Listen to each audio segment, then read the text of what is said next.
I'm going to make an eye patch, so when I get done with doing my eye, then it will be able to catch all the drip from my eye.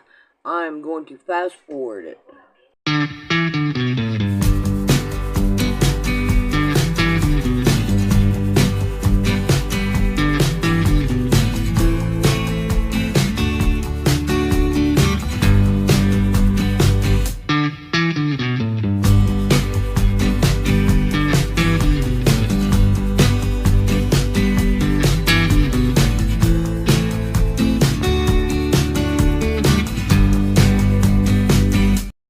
You know that that's real deep trauma when you can't get a hold of your speech, and you can't control your own body. You know, you know that that's really deep. That's a fear. That's a deep fear. But when I was standing out there, I realized that my dad was in town. I think it was on a Saturday, so he had to have been in town, and I knew where he was. So fortunately, our telephone used to be right inside. You know, you go through the mud room and then you open the door to the living room, and it was right there on the wall.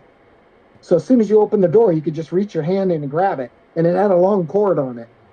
So I reached in, make sure the coast was clear. I grabbed the phone and I went outside on the patio and I called my dad. And when the lady answered the phone, I was I couldn't say anything. I couldn't say anything. I was like, and I heard the lady scream my father's name. He comes to the phone. I once again, I can't say anything. And he says, okay, I'm coming. I'm coming. He knew it was me. So he gets home. He pulls in the driveway. He's like, what's going on? What happened? I can't say anything. I'm still like this, you know?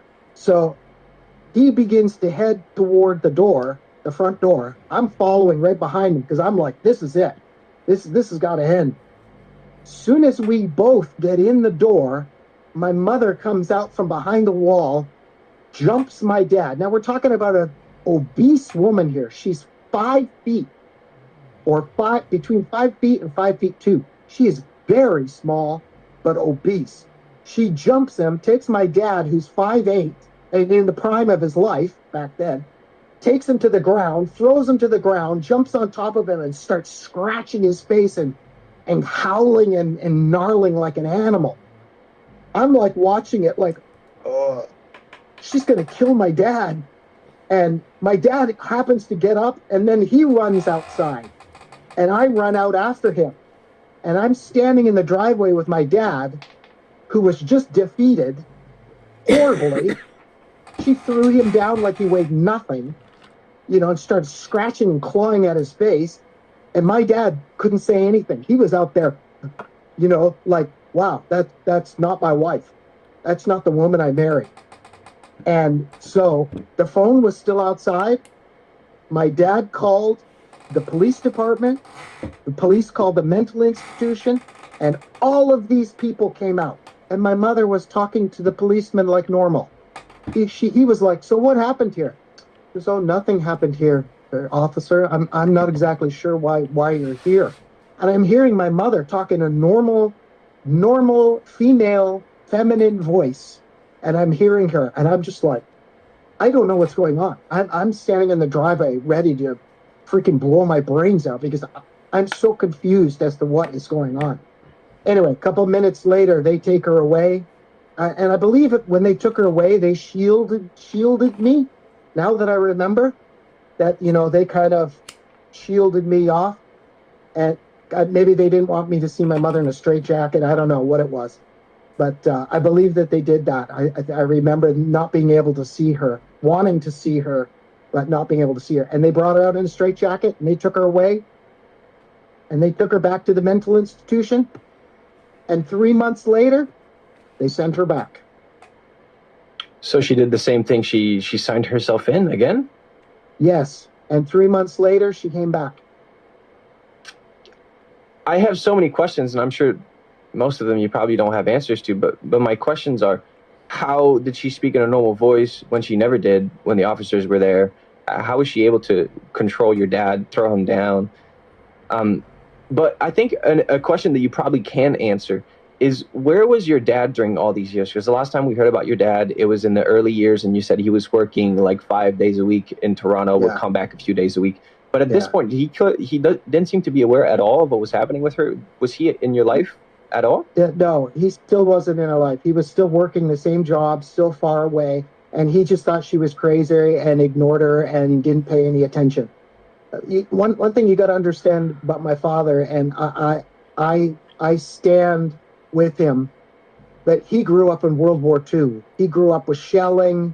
He saw his father being shot at by the Nazis. They were trying to take shelter. They lived in Italy. They're from Italy. My father and his family were trying to take shelter. He was just a little boy. A bomb went off, blew their donkey up, and all the guts went on him and all the kids. He had a very traumatic life. So, I understand now why he didn't react to any of it. And he just thought, well, she was crazy because he didn't spend time. He had an outlet. And I will answer to your question about the first, how she threw my dad down, how she was able to speak in a normal voice. And I know this now. I know this now because demonic entities that take possession of somebody, all they want is to hide. They just want to hide. So they can block people's feelings. They can block people's feelings from not knowing when they're being possessed. And they allowed my mother to speak in that moment, and then when they took her, who knows what happened. But they don't go anywhere. They're still in her. They just have control. You see, this is why they run up the back of the spine and into the head, because that's the central nervous system of control of the whole body is the spine, is the spinal cord. And I've done research on this for the last 30 years that this is what the demons do. There's an actual process of them going in and taking control of the central nervous system. That's why people, they have weird movements and stuff. So this is what I believed about my mother. The longer it went on, the more demons that were allowed to take refuge in her.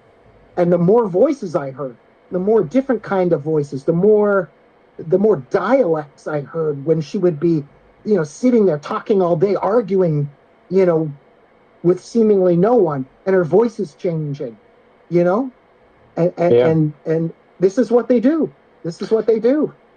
There's a few things that make sense to me.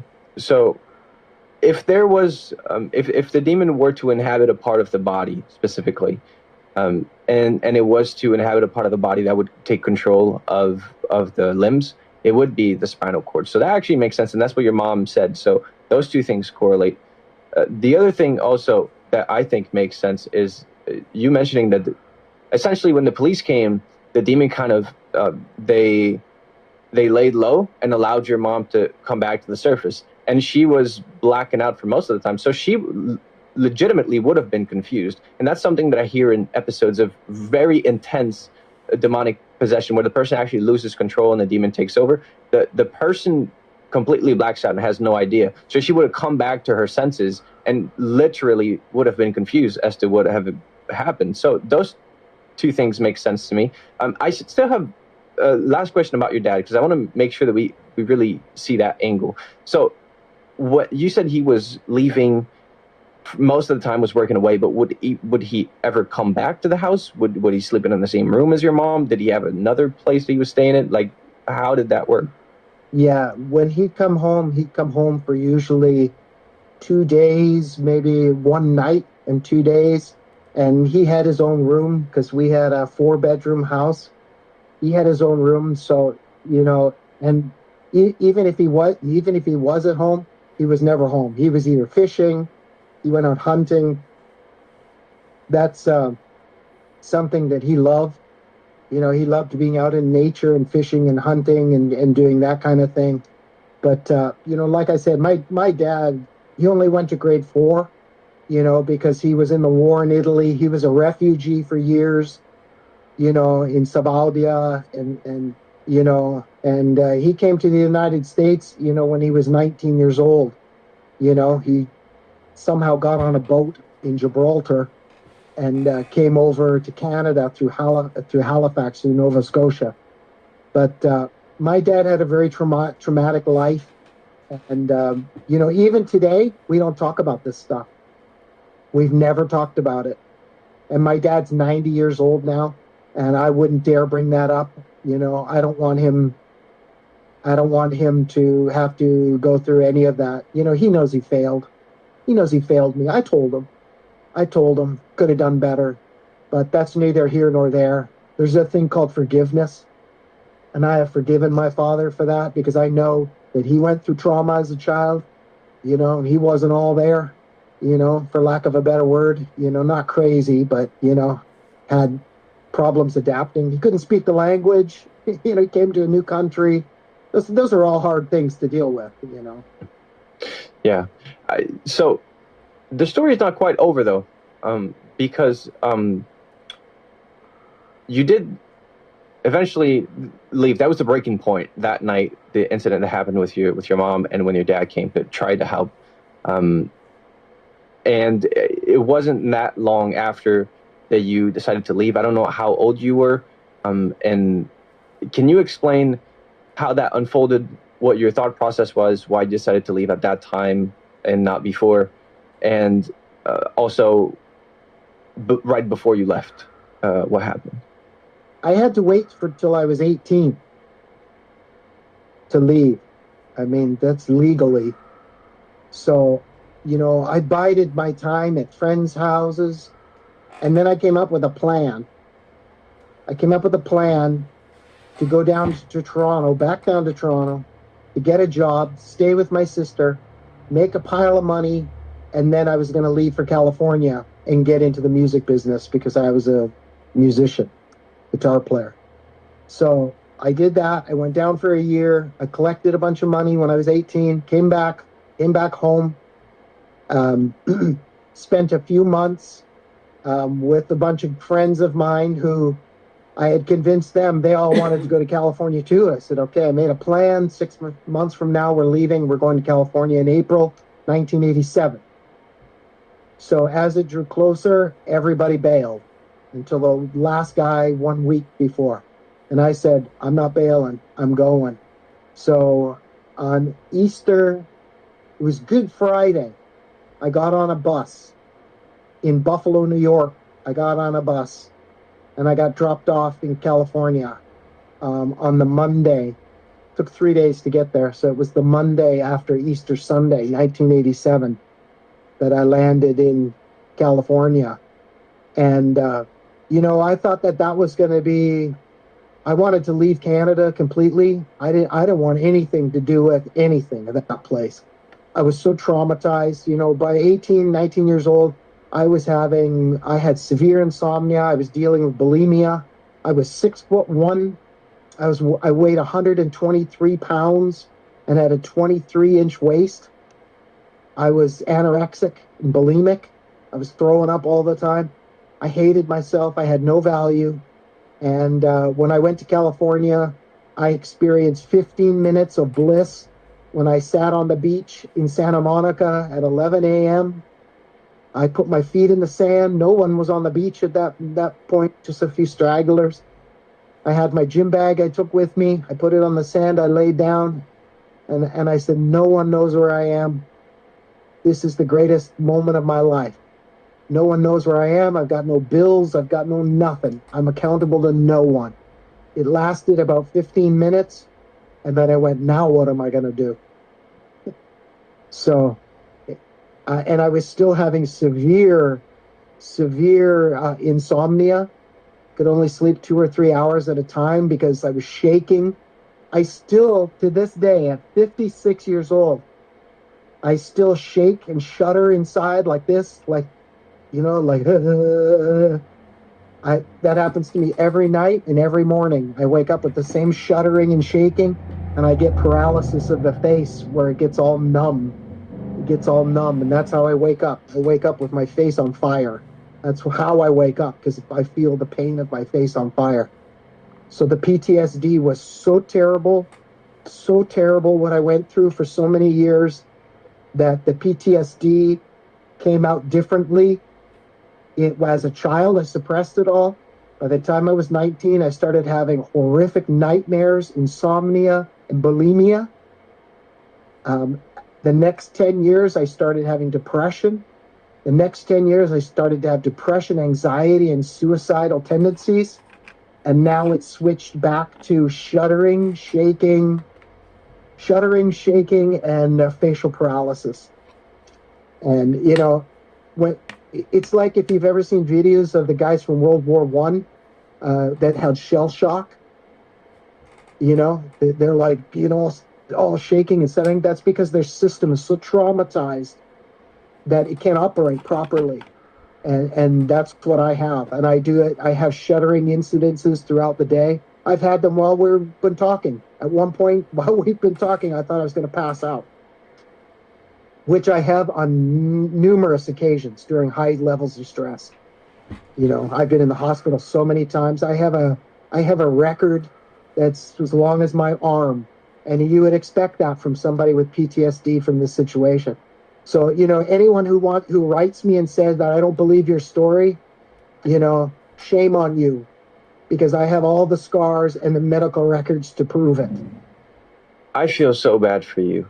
But I commend you for doing what you do, because I know that this is hard for you. It's always hard for somebody to relive traumatic events, to talk about them. And yet you still go out and you talk about your story because you care about the people that it can help. And I very much commend you for that. And I thank you for doing it. Because I can't imagine what you're feeling. But about leaving, I believe you went back to see your mom one last time. Yes. And that's a very intriguing incident or event. Can you explain that? Yes. My dad sold the house, set my mother up with an apartment about a half an hour in a town called Owen Sound, which was about a half an hour from where I grew up in Meaford, Ontario, Canada. And my dad said, you want to see your mother one more time before you go? And I said, sure. I think this was like 7 days before I left. And I happened to be in town, so I said, yeah, let's go. So he brought me there. I went up. I knocked on the door. My mother came to the door. She opened up the door. Didn't even look at me like she knew it was me. Didn't even look at me. She opened the door and turned around. Never even looked at. We never met eye contact. I walked in. She just started walking. I followed her. She went into her bedroom. She sat on the side of her bed. She reached over. I remember this so clearly. She reached over into a nightstand, got out a letter, handed me a letter, laid down back on the bed, and then started. And I said, that's it. I'm not doing this. And I immediately walked away. But I mean, it just triggered me. I was like starting to shake immediately, and I went down, and my dad asked how it went, and I didn't even say a word. And I read the letter. I think maybe when I got to California, I think I read it. And it was very weird. At that time, I really didn't have an understanding of it. And, over the last, that'd be 40 years now, I've moved so many times, and I've packed the letter somewhere, and I don't know where it is. I can't find it. I have it, but I'd have to tear everything apart. So I'm thinking one day I'm going to do the conclusion of my book, the part 3, which will be the conclusion, and will have that letter actually the way she wrote it. So I'll do a photocopy of it and put it in a book for everyone to read, because it was really weird. It was really weird, and that's why I didn't pay much attention to it, because I was like, just more of the same. But now I believe that there's things in there that need to be looked at. Yeah, I mean, there definitely could be something very interesting in there. Whether it makes sense or not, I'm not sure, but it's interesting to revisit at the very least. So I'm going to include this letter in the final.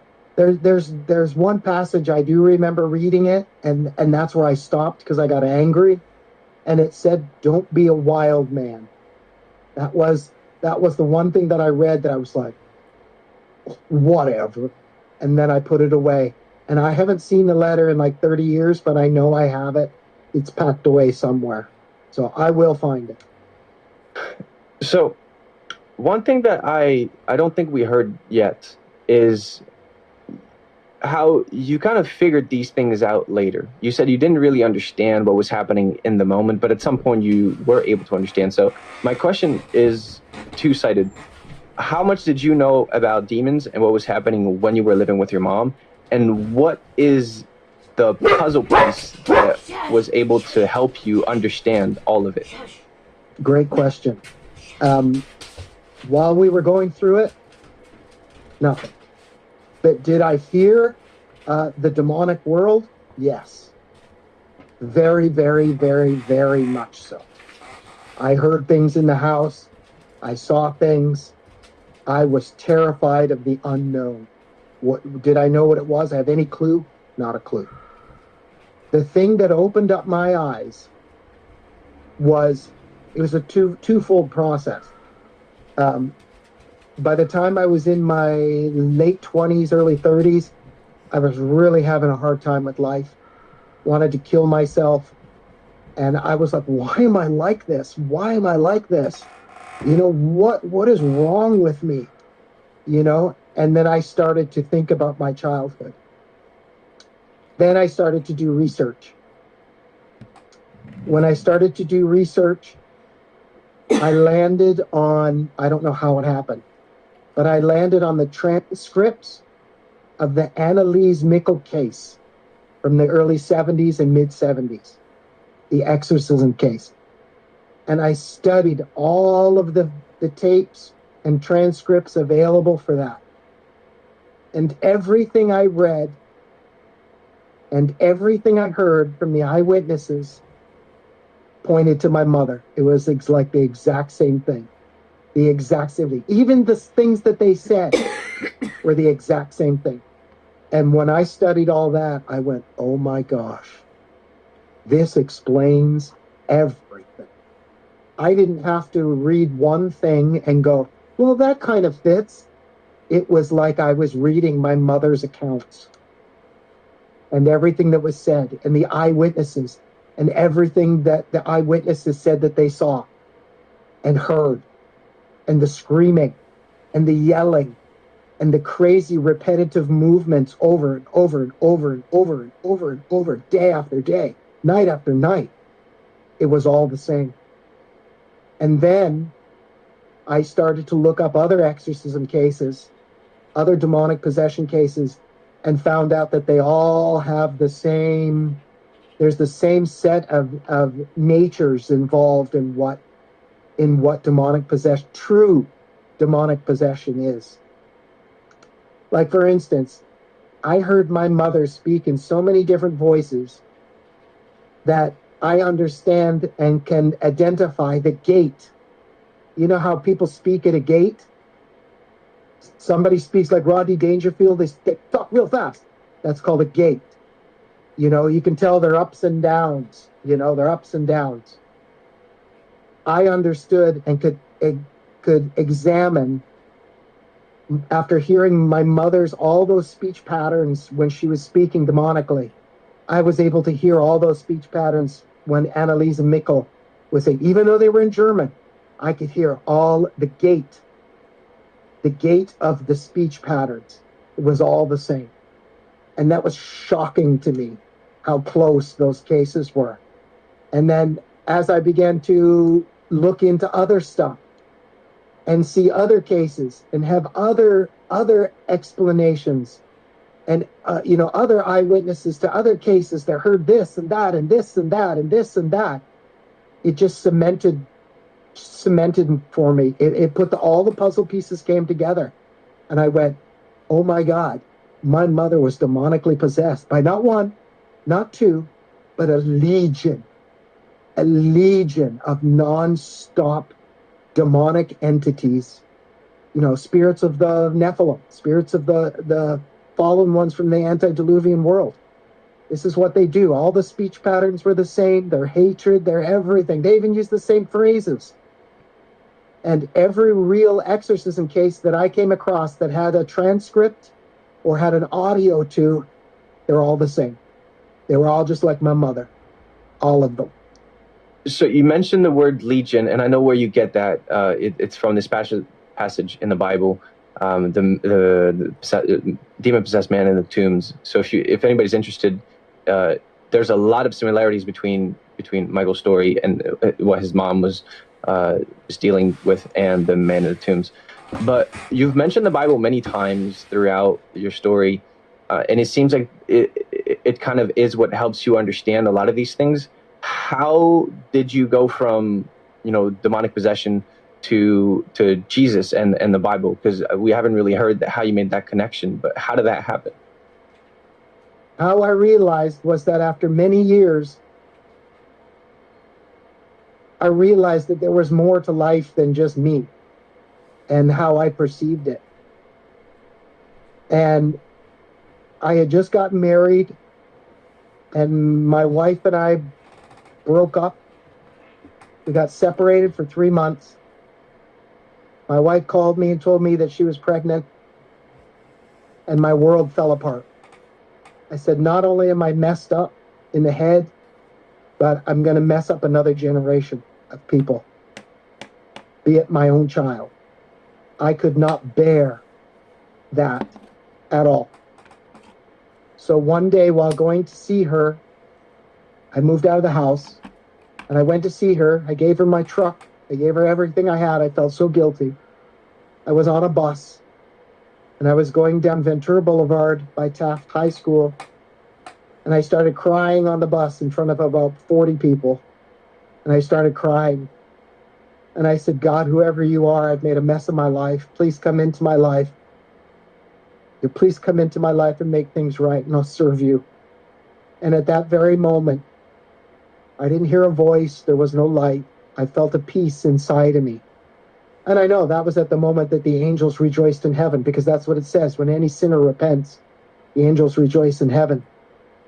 And when I turned my face back around to the people that I saw who were staring at me, who for that minute watching me cry, I turned around to them with a smile on my face.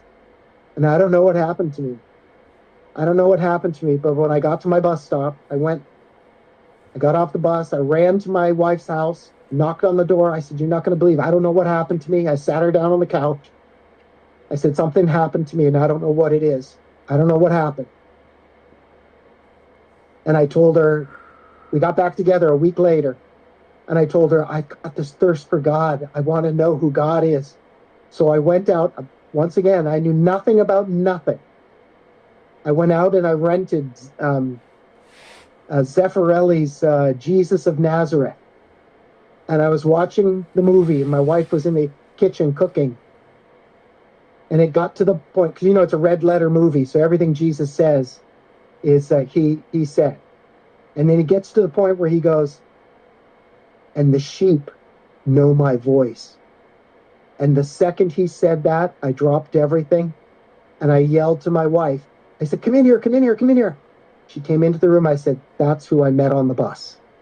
I didn't hear an audible voice, but I know that the shepherd called me. And a week later, after asking a friend of mine who I knew went to church, I asked him what church he went to. I went to that church the next week later.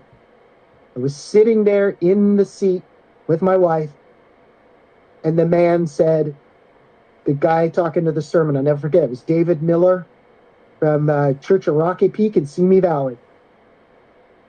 And he said, you have to be born again. And then he read the passage with Nicodemus. And Jesus said, don't marvel that you have to be born again. It's like the wind. You don't know where it comes, and you don't know where it goes. And I turned to my wife and I said, that's what happened to me. I was born again. That is what happened to me, because my eyes were open and I'm not the same man that I used to be. That's beautiful.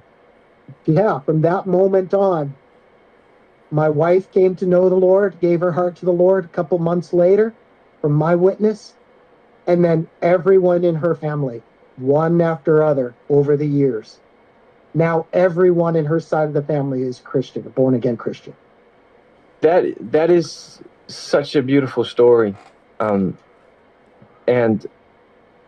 it's it's heartbreaking and heartwarming at the same time because of what you had to go through and where it led you. But I want to ask, how has your life changed? Because I know some of the PTSD is still here, but in what way did your life change after giving your life to Jesus? Well, it gave me an inner peace. Like Jesus says, peace I give unto you, not as the world gives peace do I give unto you. Yeah.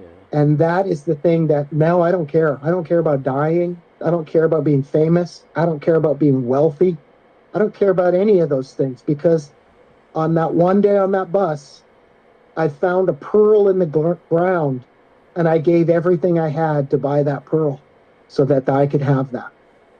Because I know that everything else fails in comparison. And do I still have the issues and the scars of PTSD? Yeah, I deal with them every day. It's horrible. It's just horrible. Sometimes, at least once a day, I ask the Lord, just take me. I don't know if I can keep doing this anymore. But you know what? As long as God has me telling the story, I wish that someone was telling this story when I was back in that I could go, oh, that's what's happening to me, and that's what my kids told me. You got to tell your story because you wish somebody would pull you out of that mire. So I'm hoping that by telling my story, someone else out there will have the guts to stand up and say, I believe in Christ. I believe in Jesus. And I'm going to fight against this, because the enemy wants to kill and destroy. That's all he wants. He wants to kill and destroy every one of us.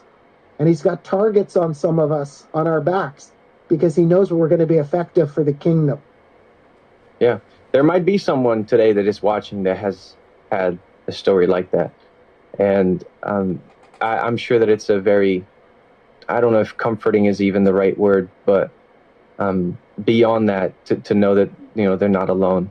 So, Yes. Thank you for sharing your story. And I always ask a question similar to this whenever we end the interviews, because the people that I talk to have a bunch of different stories. And I think that we learn lessons through our challenges and what is in front of us. And you haven't had so many of them. I want to ask, in your opinion, what do you think is the most important lesson that we can learn from your story? That God can take you, Christ can take you from wherever you've been, however low you think of yourself, however low the value is that you think you have, you're wrong. Because Christ can bring anybody from anywhere out of anything and dust you off, give you white robes, and be invited to come and live with him in heaven. There's no man so far away. Not even if you're watching this and you're a Satanist. No one's too far from the hand of God. That's what repentance is all about. That's what forgiveness is all about. And he says that he will cast away all your sins and they will be no more. And he will not remember them anymore. And you'll be white as snow. And see, that's what the thing that I had to deal with, is that I thought I had no value. That was the crushing thing. That's why I worked so hard to be of value, being an academic and trying to be the captain of every team and win everything. But you know what got me? Nothing. Got you nothing. Because the crowns of this world, throw them on the ground before the King of Kings. They don't matter. They don't matter. So no matter how low you think you are and how unvaluable you think you are, the God who created you in the heavens has a love for you so deep and so valuable that he would give his only son to die the worst torment possible invented on this planet so that you and I could go to heaven. That's what every man's story is about. Thanks for watching this episode of